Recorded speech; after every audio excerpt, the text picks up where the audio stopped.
Hello guys, dito tayo sa Daiso. Maghanap tayo ng manipis na cushion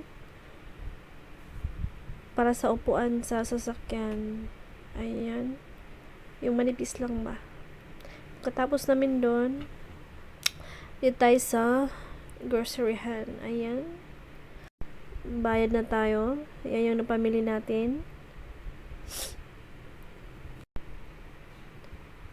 Yan yung nabili natin today. Mga tissue. Yan yung cushion. Manipis lang. Yan. Tapos na tayo magbayad. Pauwi na.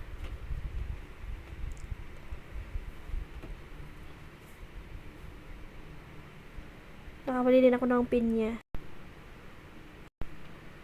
Ayan. Ilagay na natin sa sasakyan.